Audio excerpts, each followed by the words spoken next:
يعني مثلا الخشب احسن ولا الالوميتال؟ لازم اسالك شويه اسئله عشان اختار الافضل ليك انت، وده في كل حاجه مش موضوع بس. اسئله مثلا زي هتدفع كام، الافضل بالنسبه لك الشكل ولا الوظيفه، بتدور على ريسيل وقيمه محفوظه ولا مش فارق معاك ترميه وتجدده.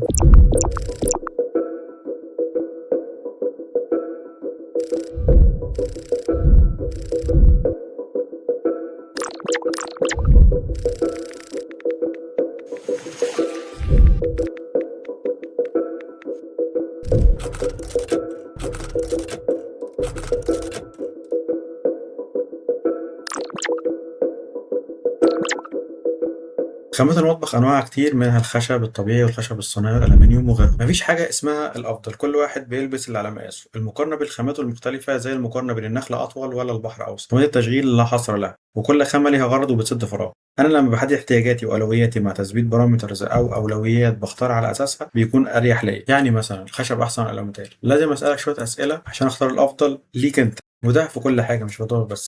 أسئلة مثلا زي هتدفع كام، الأفضل بالنسبة لك الشكل ولا الوظيفة، بتدور على ريسيل وقيمة محفوظة ولا مش فارق معاك ترميه وتجدده، طبيعة استخدامك، وحاجات زي اللون لو مهم بالنسبة لك، لأن اللون بيحدد اختيارك. يعني في المطابخ مثلا الأفضل مع الرطوبة والحشرات والحرارة الألمنيوم، وأساسي في الويت أو الديرتي كيتشن. وفي أخشاب بتتحمل الحاجات دي بس الالوميتال افضل. الخشب شكله احسن نسبيا وبنستخدمه في المين كيتشن او الامريكان كيتشن، وفي الوميتال شكله حلو ويضاهي الخشب بس الخشب في الحته دي يكسب.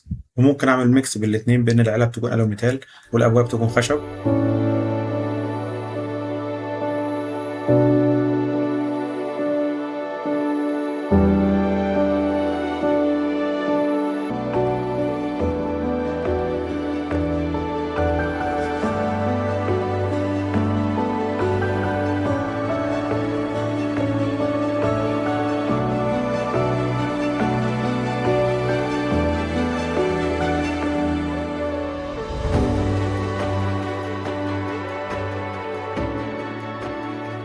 والخامات كتير بس انت تختار اللي يناسبك، cause there is no one size fits all. وما ينفعش اقول الخشب افضل وكل الناس بتختار الخشب لان الخشب شكله احسن، واتجاهل مثلا انا ممكن بحتاج الالومنيوم في الديرتي كيتشن او الويت كيتشن، والخشب الاساس ليه امريكان كيتشن، او بيبقى المطبخ التاني مش المطبخ الاساسي. طيب الالومنيوم ممكن يطلع منه اشكال حلوه، اكيد ممكن يطلع منه اشكال حلوه، بس ما ينفعش اقارن مطبخ ببادجت 100,000 زي مطبخ ببادجت 40,000 مثلا او بنص التكلفه.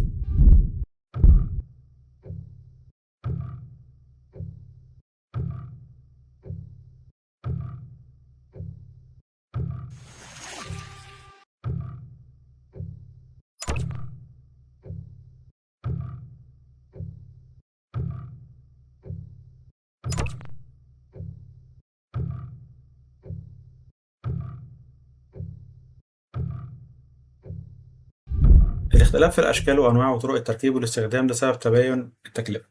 لو في حاجة الأفضل كان كل الناس عملتها، والباقي يختفي تدريجيا إلى أن ينتهي أو يظهر له بديل.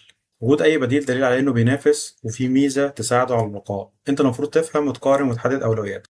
اختار اللي يناسبك أنت، اللي ينفع معاك أنت، لولا اختلاف الأذواق لبارت السلع.